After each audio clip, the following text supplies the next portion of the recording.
You reach the end of the day, looking out at an empty classroom, and realize you've crossed off 50 tasks on your list, but you barely looked a single student in the eye.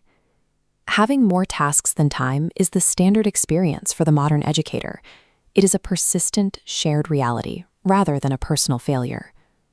When we reach this level of absolute saturation, pedagogical techniques and pure human grit eventually hit a wall.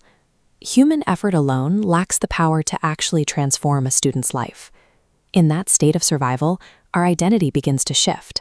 We stop acting like guides and default to a defensive, reactive mode. We become wolves. This shift is visible in the smallest moments, letting impatience dictate a reaction, prioritizing material rules over connection, or acting without charity because there is simply nothing left to give. We aren't operating in a vacuum. The external pressures of today's world constantly push both us and our students away from our deepest values, rewarding a cutthroat mentality. Without an invisible, grounding foundation to anchor us, the sheer weight of the educational system will take well-meaning educators and turn them into the very predators they are supposed to be protecting their students from. Where do teachers find the patience, balance, and sanity required to survive and thrive in this environment? To stop acting like a wolf, we need a source of patience that doesn't run dry when the to-do list grows. We build that reservoir through an interior spiritual life, an invisible practice of prayer that directly translates into visible charity and calm. Students recognize when an educator possesses these invisible traits: magnanimity, empathy, and the capacity to forgive.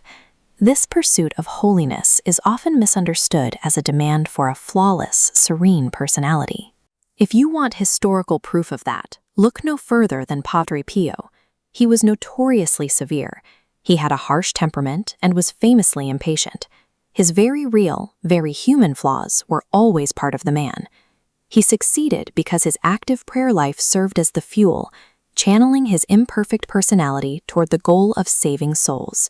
Within a Christian framework, education reaches beyond the delivery of cultural knowledge or exam preparation. Our ultimate task is to accompany students on their path of salvation, helping them reach heaven. And that applies to everyone in the building, from the principal's office to the maintenance staff. The entire community exists to create an environment where salvation is possible. This is exactly why we are sent out into the chaos of the modern world as lambs. We are placed in the middle of a hostile environment specifically to counteract the wolves. It is a difficult mandate. Our students already feel isolated or pressured when they reject toxic social currents. Being a lamb makes you vulnerable. Maintaining that resilient, gentle identity, refusing to grow fangs when daily stress and social pressure beg you to bite back, is the true test of a modern educator. We can measure this impact using a concrete daily diagnostic tool in any classroom interaction. The gospel gives us a practical metric, the directive to say, "Peace to this house." The peace we leave behind is a tangible result of our human connection. It boils down to one question at the end of a conversation. Did this student leave with more peace or with less peace after interacting with me? Discipline remains essential to this peace. Correcting a student or issuing a sanction creates the stability and equilibrium needed for growth. Real authority is focused entirely on tone and intention. It inspires respect and personal development rather than fear. You can see this joyful authority in Pope John XXIII, the good Pope.